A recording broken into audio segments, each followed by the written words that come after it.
I will be skipping the opening skit because it adds absolutely nothing to the video whatsoever, and this is going to be long enough as it is, and this is nothing more than padding if I leave it in.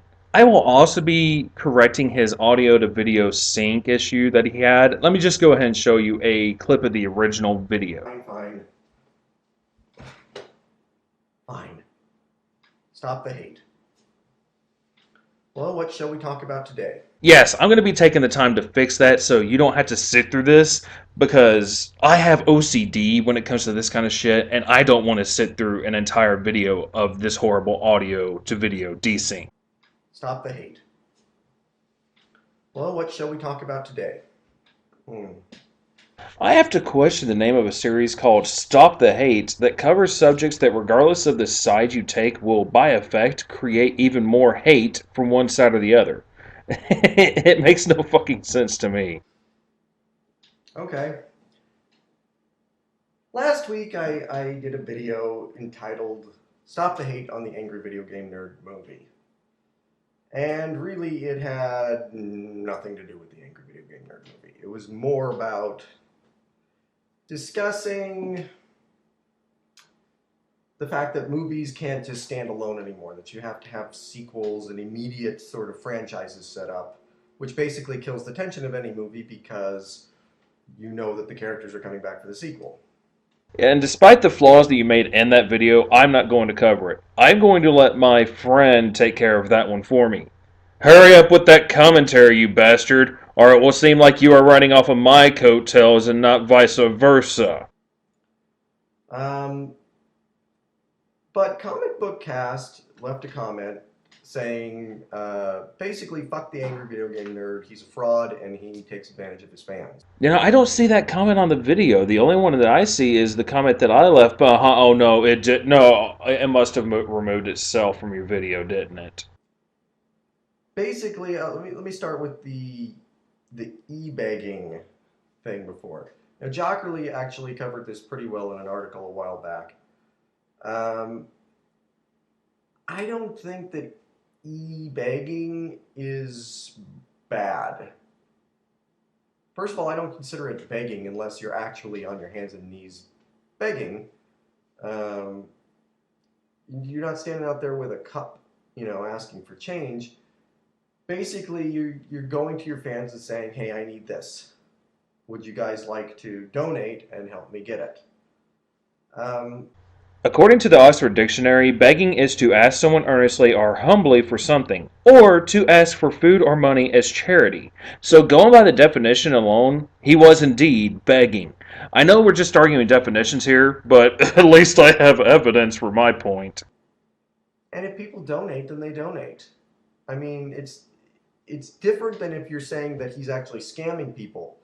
If you're saying like he wanted money to buy a new car, but he said it was going toward the Angry Video Game Nerd movie, then yeah, that's a scam, and people would have the right to sue him. He should be run out of business if that were the case. However, yeah, that's not the case. The Angry Video Game Nerd movie has wrapped production. He had to go out to California to film the damn thing. He had to get. I mean, this is a real movie. This is not. And I'm not knocking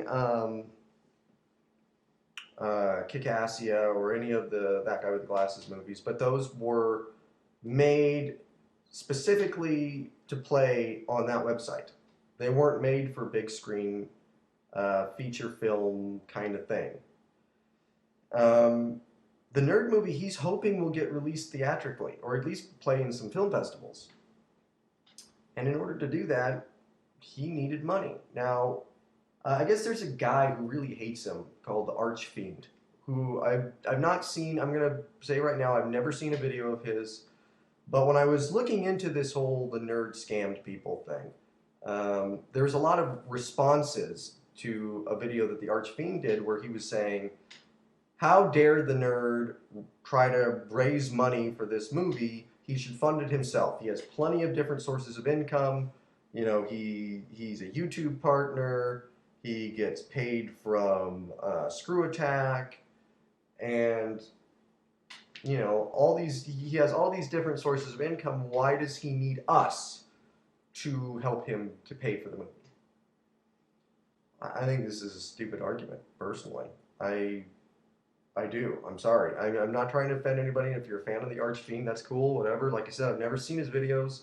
I'm not going to judge, but that's not that article. That doesn't make any sense. That argument. I mean, I won't call you out or call you stupid, but if you ask questions like this, then you're stupid because that was a stupid question, you idiot. This is why scripts are a good idea. You won't make statements that translate into that. first of all, you're assuming that the nerd makes a lot of money every year, and my bet is he doesn't. My bet is that probably makes more than we do, but I don't think he's a movie star. I don't think he's getting paid what people on uh, what's a popular show with the kids these days? The cast of Benson. I don't think he's making as much as the cast of Benson. Um, he's an internet celebrity, and yeah, he's getting paid from the ads, and he's got different sources of income and everything. But you're talking about making a feature film. You're talking about going out to LA. You're talking about hiring real actors, real locations and stunt crews and all this stuff. That it's pretty ambitious what he's trying to do, and even with the money he raised, people are saying, well, he raised too much. He raised too much. He doesn't need that much money to make that movie. No, I disagree completely. Now, everyone, please sit back because this is going to take a little while. I have a lot to cover from the last few minutes of his presentation, and we'll do so right now. On the point of James Rolfe not making that much money, well, more than us, but not that much overall, there are certain websites that are verifiable as trustworthy where you can determine his revenue off of ads. So let's just go ahead and take a look at them, shall we? According to Social Blade, he is currently making anywhere between $75.4 thousand to $703.8 thousand a year on YouTube ad revenue alone. Now, according to the free website report.com or .org, can't remember, it's in the description, he is currently making an estimated $193 a day on his website cinemassacre.com or $141,000 a year. So from his website alone, James is making over twice what he asked his fans to give him for the movie, which was $75,000. Now, if you take into consideration the Screw Attack money, you will have to leverage that number from the YouTube revenue and the revenue on his personal site, which is approximately $65,000 to $75,000 a year. Add this all up, and what do we get? Anywhere between $281,000 to $920,000 a year he is making off of revenue online. And you say he is not making that much money? Even if we don't count the Screw Attack money, that is still anywhere between $216,000 to $845,000 a year. And he really needed his fans to fork over another $75,000 for him to make a movie. Don't even go there. Just don't even. Second off, you talk about how he wants the movie to end up in theaters or even at movie festivals. That still doesn't explain why he needed so much for a movie to be made. Let me give an example from a very recent movie made just a few years ago called Paranormal Activity. This movie was made on a budget of $15,000 and ended up grossing over $193 million from playing in mainstream theaters. There are many more movies that prove you don't need $1 million to make a successful movie, let alone $75,000 or even over $325,000, which is what he got in the end. Now, lastly, I would like to cover the statement of how the money was actually used in more detail. To this point, James has not released any actual evidence for what he has spent the money on. Sure, there are pictures of where he filmed, but nothing about the actors, the film in progress shots, conceptual shots, nothing to prove where the money is going. When, in the lack of evidence, the most obvious of choices must be the truth. That would be nothing less than he is not using all of the money on the movie, but only some of it, and the rest of it he's wasting on himself or pocketing. I have had experience in the movie business. You always plan to have a bigger budget than you may need because if you have a budget that only works if nothing goes wrong, then you're fucked because something will always go wrong. There will be rain, there will be actors who get sick, there will be camera problems. There will always be a reason why you're going to go over budget or why you're going to need more money than what may make sense on paper.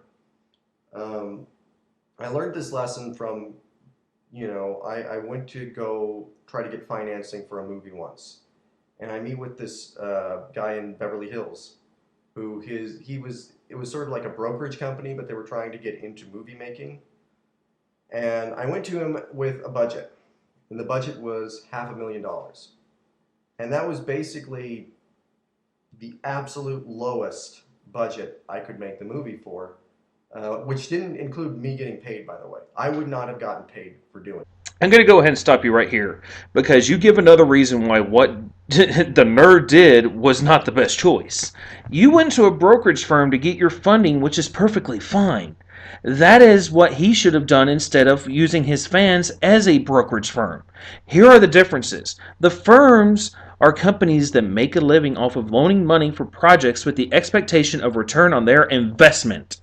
They will become limited partners in said project until it is completed and they receive their money back with a profit. And as partners, they are allowed to require status updates with proof on where the money is being spent and how it is being utilized. James's fans, however, are not a brokerage firm. They are not promised a return on their investment. They are not considered partners, and they are not receiving the same benefits that a nameless company would receive for giving him over $300,000. You do not see a problem with this? He is saying to his fans, with his actions, that to him, they are nothing more than his personal bank account, and he can withdraw from them as needed without having to clarify what he is doing or give them any proof that he is using the money for what is needed.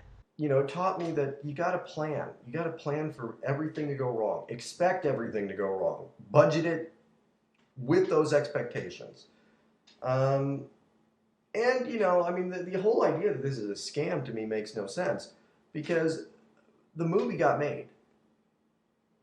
It's not a scam. We've seen pictures. There's a trailer that's supposed to be coming out sometime this fall. We're told that the movie will probably be available to us next summer. It got made. People donated to get the movie made. The movie got made. End of story. Um, And once again, there is no proof as to how much of the money he used on this movie itself. He hasn't provided anything to the people who donated, and for some reason, they don't question this. Now, he will move on to the next subject, but before he does, let me say this. James planned his project with the thoughts of a $75,000 being the budget. He received over $325,000 in total from donations. He already had everything moving for this project before the donations were completed. So it is very possible that he pocketed the remainder of the money, and no one can prove the idea that he didn't use the money for the movie any more than I can prove that he spent it on a new house in Bermuda. There's no way to prove one way or another. That is where the argument on the movie stems from. A lack of verifiable evidence from James Rolfe. I'm going to skip the Cheetamen thing. I'll get to that last. But this goes along with the sort of e-bagging thing. The charging fans for nerd memorabilia. Personally, I've never understood why anybody would do this. I'm going to go ahead and skip the remainder of this segment because me and him, well, we see almost eye to eye on this. Why are people dumb enough to spend upwards to a couple $100s on a busted game cart all because it was on an episode of the AVGN? He doesn't understand that level of stupidity, and neither do I. Though I do disagree on one point he made. I do see an issue with him doing this while he does not. James makes plenty of money, as I have already proven, so there is no need to do this. James knows how much he would make off of this shit, so why doesn't he make these sales auctions for the benefit of the Children's Miracle Network, St. Jude's Hospital, the NAACP, a local food bank or homeless shelter, or any other good charity?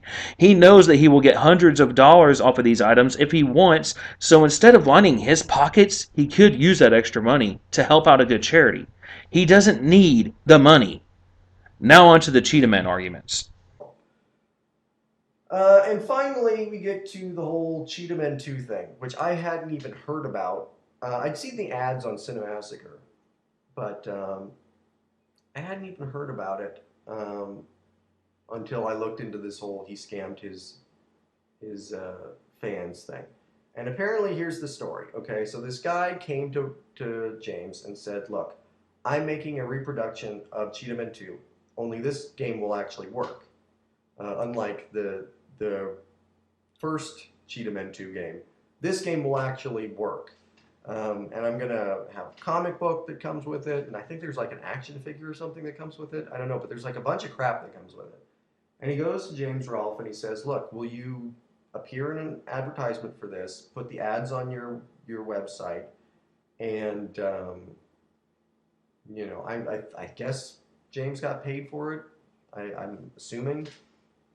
Um, so he did. James Rolfe did. He put the ads up. He did an ad for it, and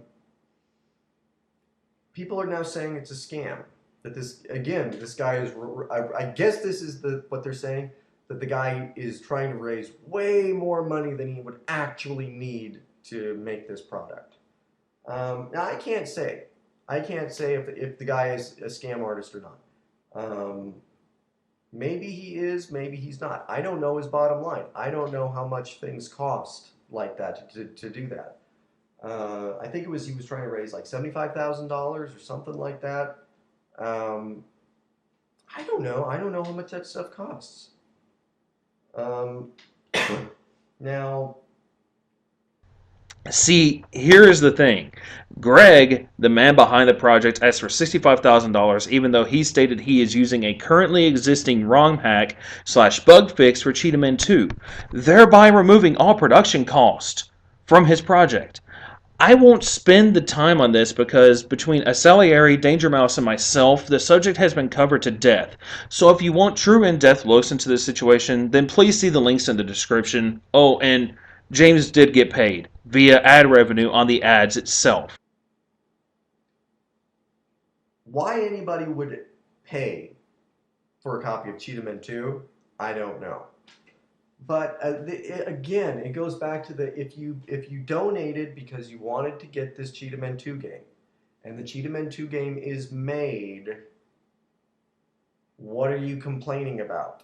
Maybe the guy just wants to make a profit off of it. I don't know. I don't know how this whole thing works. I don't know if there's more that I don't know about it. But And this is where most of your issues in this video stem from, a lack of research. I don't see the problem. Now, if this is a big scam, I guess Mike Matee, who runs Cinemassacre with James, came out and he said, "Look, we're trying to pull the ads. People are upset. We understand. We're trying to pull the ads." And everybody's like, "Well, what do you mean trying to pull the ads? Why do you have to ask permission? It's your site." My guess is they have a contract. My guess is that this guy who's making the Cheetamen 2 game said, "Look, you will get paid to do this ad and to put ads up on your site, and if I pay you, you're going to do it." And that's the nature of a contract. You can't just turn around and go, "Oh, well, we didn't like what you did here, so we're just going to delete all this stuff." Yes, I have covered this point before, but I will do so again as quickly as I can. Mike also stated that he questioned the project to begin with. Now, any good businessman would not enter into a contract on a project that they question to be outside of good morals or to be dishonest. This is a bad business decision, and he should not have entered into that contract to begin with. The only other possibility makes them look even worse, and that is that they knew it was a scam and didn't give two shits and decided to sign the contract anyway. So which one do you prefer? A guy who makes extremely poor business decisions and should not be in charge of, well, this business? Or two guys who knowingly let someone else scam you out of your money? That's not how it works. They could have gotten their asses sued off for doing that. But the ads are down. They're not up on Cinemasker anymore. Both James and Mike have renounced this project, this Cheetamen II project. And people are saying, and they are admitting that they didn't do much investigating into it before they signed on to it. And everybody is now saying, well, there you go. Didn't bother to investigate. Yes, they did make those statements, but then turned around and made another post about how trustworthy the project is and that we should not buy into the rumors and lies. They also left the ads up for a long time after that post was made, and that post will be in the description, a link to it. Now, I can already hear all of you, but he said the ads are down. Well, he made this video on September 3rd. The Kickstarter donations closed on September the 2nd. So, of course, the ads were down when he made this video. You couldn't donate it to anymore, so they didn't need the ads anymore. They already got the money. Basically, my guess is the guy's overworked, understressed, and maybe financially even strapped. The nerd videos are his bread and butter, and he hasn't been knocking those out lately. There hasn't been much original content coming from Cinemasker that people really want. So he may be hurting financially right now. I mean, you got to remember, the guy's got a wife. He's maybe planning a family. We don't know. We don't know anything that's going on in his life. I have a wife and two kids. We live on a $0 budget built off an income that is less than $40,000 a year because I'm the only one who works because my wife decided to be a stay-at-home mom by her own choice, and I appreciate that. We have enough money to buy clothes for my kids, keep food on the table, make house payments, make car payments, pay off medical bills, and keep the lights and water on in the house. I don't care where you live, whether it be California or New York. You can easily live on what James makes. Remember those numbers I gave you earlier in this video? Even if you count into what he needs to run his AVGN or Cinemasker business, that would be about another $50,000 to $60,000 a year total to replace cameras, audio equipment, computer equipment, editing software, fees for the website, etc. Even if he split the profits with Mike Matei, he would still end up with over $100,000 in his pocket each year profit. Don't try to sell me a sob story about him having a family and needing to pay for his family. I balance a family budget every week. I know what they look like, and he's got more than enough money to pay for a family. So, I mean, and this is not me calling out Comic Book Cast. I want to make that clear. All right, this is sort of like the Dark Knight thing. He hates Christopher Nolan. I love Christopher Nolan, and we'll sort of debate the issue. But it's not me going, "You're a fucking idiot," and him going, "You're a fucking idiot." That's not how any of this works. This is just me. I looked into I don't even know really when he said he scams his fans. I'm not even sure which specific thing he was talking about. And he may have information that I don't. I'm admitting right now I could be fully wrong. This is just from what I looked into. Yeah, until they ask you to pay for the creation and to pay to watch it when it comes out, a la the AVGN movie. Do you really think he's not going to charge you to watch this? Because he said you're going to either have to buy a DVD or see it in a theater. You're going to pay for it when it comes out.